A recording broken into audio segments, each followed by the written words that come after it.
So, ayan, may nag-comment, baka i-admit ka na po. So, ayun, papahinga ako kasi nag-aayos ako ng mga gamit ko na dadalhin sa hospital. Kaso, hiningal si Buntis. So, ayun nga, kagabi kasi guys, umihi lang naman ako. Pagkaihi ko, pagbalik ko dito sa kama, parang ang may lumabas. Which is, ganun din kasi yung parang naramdaman ko before kay Nat no naglo-laundry ako. Parang may lumabas na super on.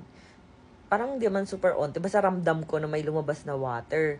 Nagpunta agad ako sa hospital nun. And pagpunta ko guys, inadmit agad ang person.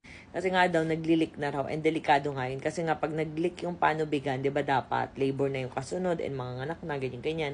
So, ayan. Kaya kanina umaga pa ako ng gising. Umaga ba yun?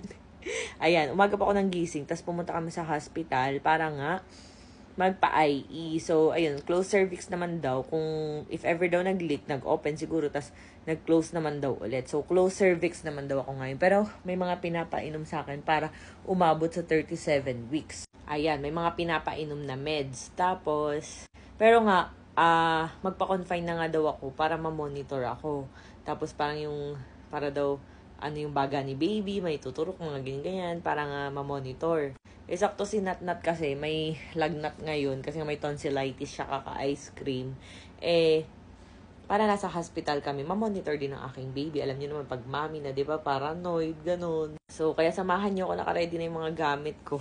Ayan, nagre-ready pa ako ng mga gamit. Ayan, syempre pati itong Rosmar Collections, dinala ko.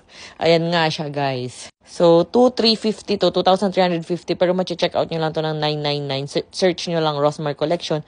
1, 2, 3, 4, 5, 6, 7, 8, 9, 10, 11, 12, 13, 14. 14 yung laman. So, naka 70% off siya. Ma-check out nyo to ng 999 lang. Dadaling ko to syempre para pag nanganak ako, beautiful, 'di ba? Para hindi ako hulas. Ayan. Ganyan siya, may kahon pa pati siya. Tapos, ayan, nagdala na rin ako dito, guys, ng mga comforter. Ayan, una namin. Ito yung dadaling kong damit. Hindi pa nagagayak ni Ate Agi. Pero hinanda ko na siya, yung mga pinili ko. Ito naman, yung mga, ayan, kumot. Mga kumot namin.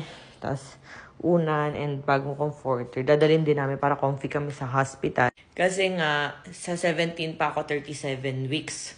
So, basically, para mga 5 days pa, para comfy, ganun. Pero sabi kasi, pag daw in-ultrasound ako at pwede na rin i-CS, baka bukas, i-CS na rin daw. So, i-update ko na lang kayo, guys.